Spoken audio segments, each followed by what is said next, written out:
MQM بحالی committee doctor Farooq Sattar کا کہنا ہے کہ چند سالوں میں ہمارا روزگار ہم سے چھین لیا گیا ہے۔ شہر کے من پسند جگہوں پر بازار کھلے ہیں جو تعصب پھیلا رہے ہیں۔ مطلب یہ ہے کہ ایک تو آپ پابندی لگائیں اور اس پر اگر کہیں کوئی اونچ نیچ ہو جائے تو سلوک دوہرا معیار، ڈبل سٹینڈرڈ،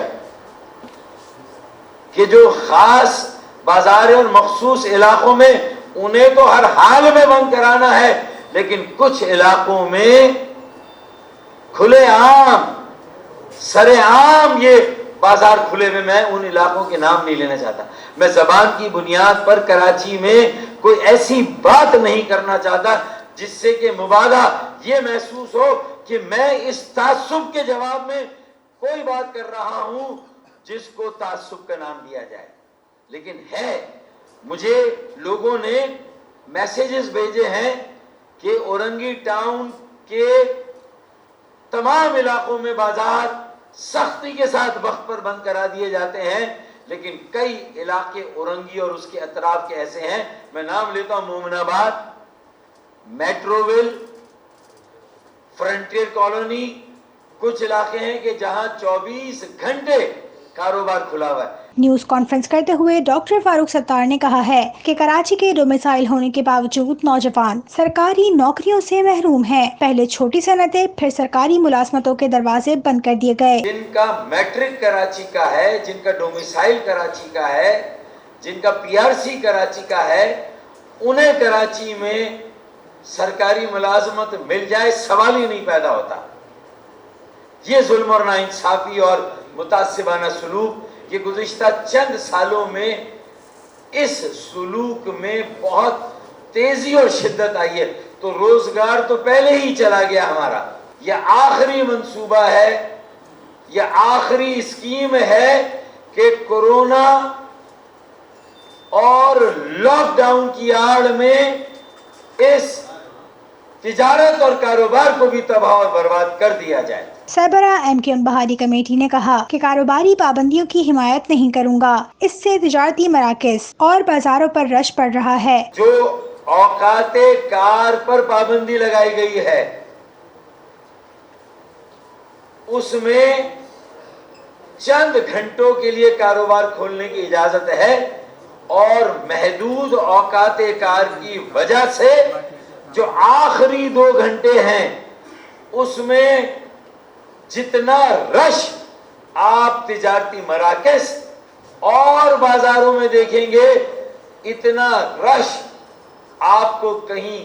اور نظر نہیں آئے گا۔ تو کاروبار کو بند کرنا، تجارت پہ پابندی لگانا، یہ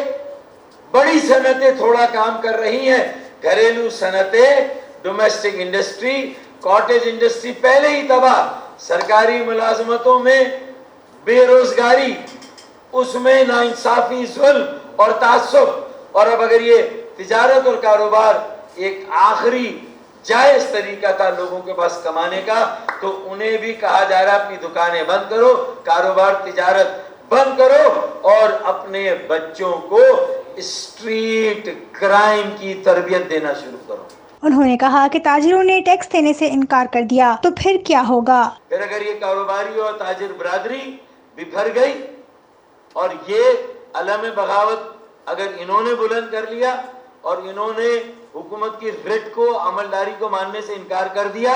ٹیکس دینے سے انکار کر دیا، حکومت کی پابندیوں کو ماننے سے انکار کر دیا، تو یہ ایک اور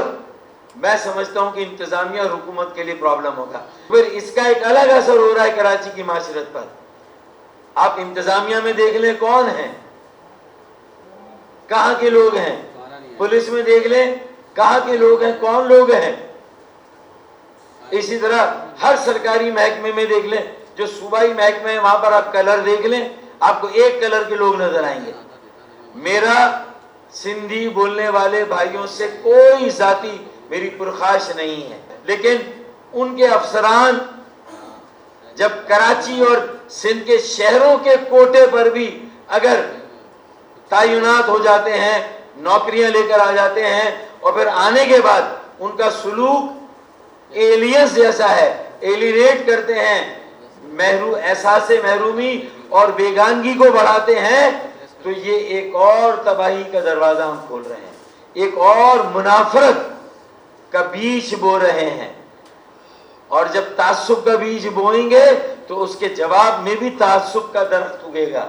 سعودی عرب میں 24 گھنٹے بازار کھلے ہیں۔ جس طرح سعودی عرب نے کورونا کا یہ توڑ نکالا ہے کہ بازار اور مارکیٹوں میں